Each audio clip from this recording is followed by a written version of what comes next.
Orissa train दुर्घटना की कहानी। उड़ीसा के बालासोर जिले में शुक्रवार शाम को कोरोमंडल एक्सप्रेस और बेंगलुरु हावड़ा एक्सप्रेस ट्रेन के पटरी से उतरने और एक मालगाड़ी से टकराने से जुड़े रेल हादसे में मृतक संख्या शनिवार को बढ़कर 233 हो गई और शाम 900 से अधिक यात्री घायल हो गए। हादसे के बाद गैस टार्च और इलेक्ट्रिक कटर की मदद से रात भर रेलगाड़ियों के बीच फंसे जीवित लोगों और शवों को बाहर निकालने की कोशिश करते रहे।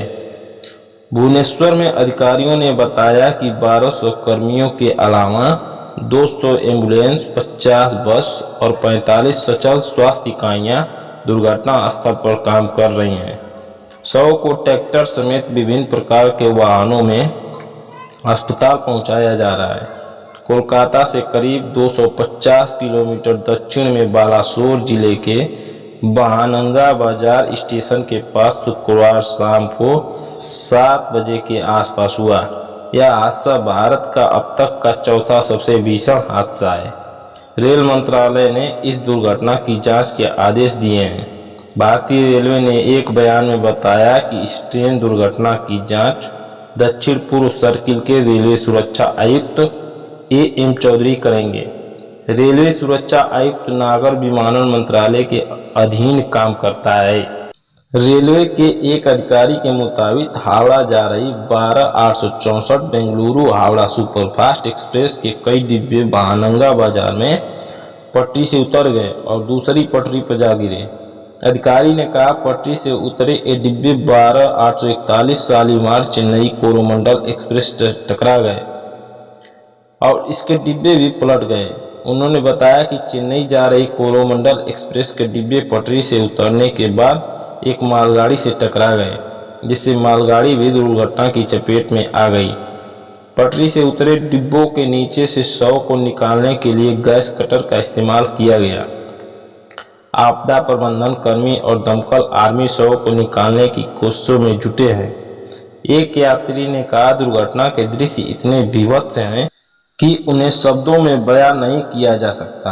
इस दुर्घटना के बाद रेल पटरियां लगभग पूरी तरह से ध्वस्त हो गई हैं और रेलगाड़ियों के कुछ डिब्बे एक दूसरे पर चढ़े हुए हैं, जबकि कुछ डिब्बे टकराने के कारण पलट गए हैं। पश्चिम बंगाल के मुर्शिदाबाद जिले के ब्रह्मपुर के रहने वाले पीयूष कोरोमंडल एक्सप्रेस से तमिलनाडु जा रहे थे, तभी यह दुर्घटना हुई। उन्होंने कहा, हमें झटका लगा और अचानक हमने ट्रेन के डिब्बे को एक तरफ मुड़ते देखा। ट्रेन इतनी तेजी से पटरी से उतरी कि हममें से कई लोग डिब्बे से बाहर गिर गए।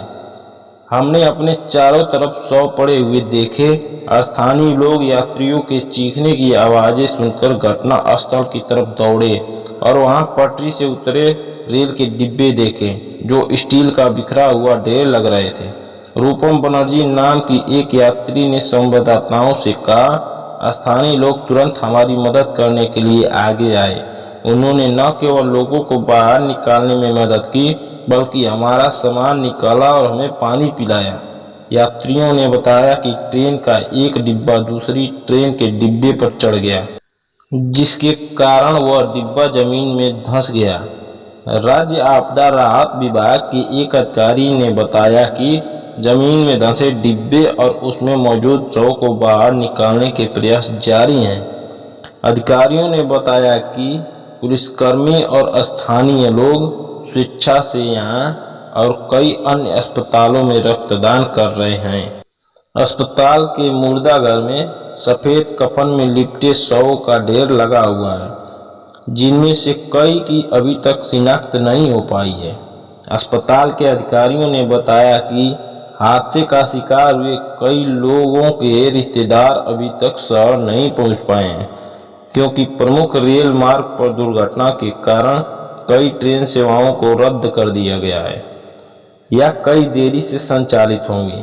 दोस्तों, अगर कहानी अच्छी लगी तो शेयर करें और चैनल पर नए हैं तो सब्सक्राइब जरूर करें। धन्यवाद।